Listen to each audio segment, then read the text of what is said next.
Hello everyone! Good day my dear students. So for today we're going to discuss the reasons why ADHD persons are being labeled as lazy. Why are they being labeled as stubborn or persons with no motivation at all? We met this person, a person that often talks excessively, a person that loves talking. And how about this? A person or a student that keeps on blurting out an answer. How about this person? Have you met this? They have a friend like this, batting into conversations. Love batting into conversations. So, do you know a person like this? Are you this kind of person? Do you know the reason why? If not, this is the time for you to watch my video. Persons with ADHD are really acting differently. They are really deciding differently. They are really working differently. Why? The big question is why.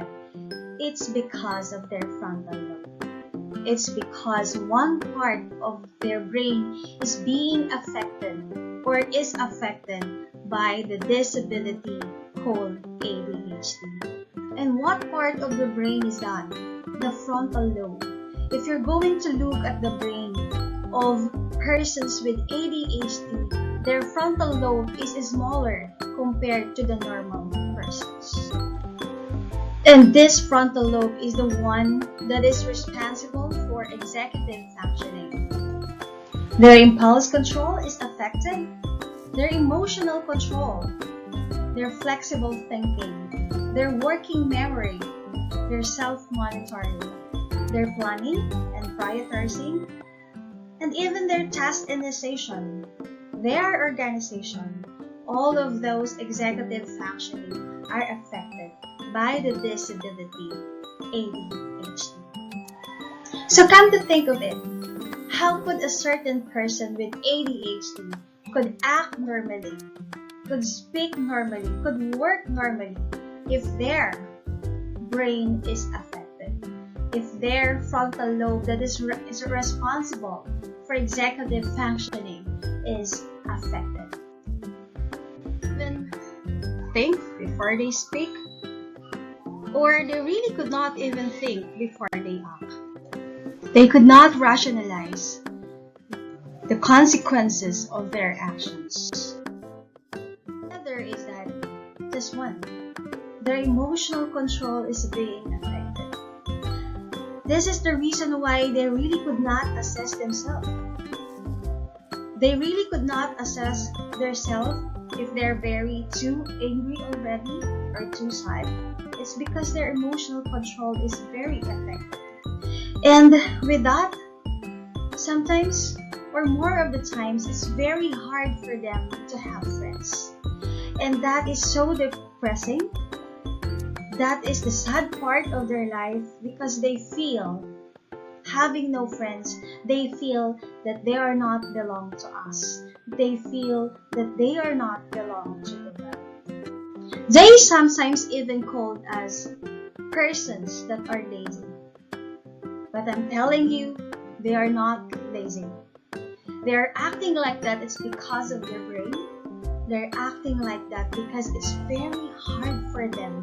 It's very hard for them to finish the tasks because of their focus. Because sometimes they're out of focus. It is very hard for them to sustain their attention to a particular thing. Also, as a stubborn person, do they really like that? No, I don't believe that they're really a stubborn person. They're acting like that. Because again, it's because of the frontal lobe of their brain. Their emotional control, their impulse control are being affected. So what they do, it's because of their brain. Their brain is really different from us. Let us understand that their brain is really different from us. The way we think is really different the way they think. That's why, what can we do about it? Let us understand. Let us understand them. Let us support them. They need your support. They need our support for them to be able to survive. They need our care. They need our guidance. They need us for them to survive to what they are feeling. Again, they need us. Our support, our love, our care. Those matters to them. For them to survive, for them to feel that they are belong to this world, that they are belong to this community. Those are very much needed for them to accept themselves and of course to live a normal life. Thank you very much. I hope you understand now the reasons why ADHD persons are acting really differently from us. That's all for this time. Thank you and goodbye.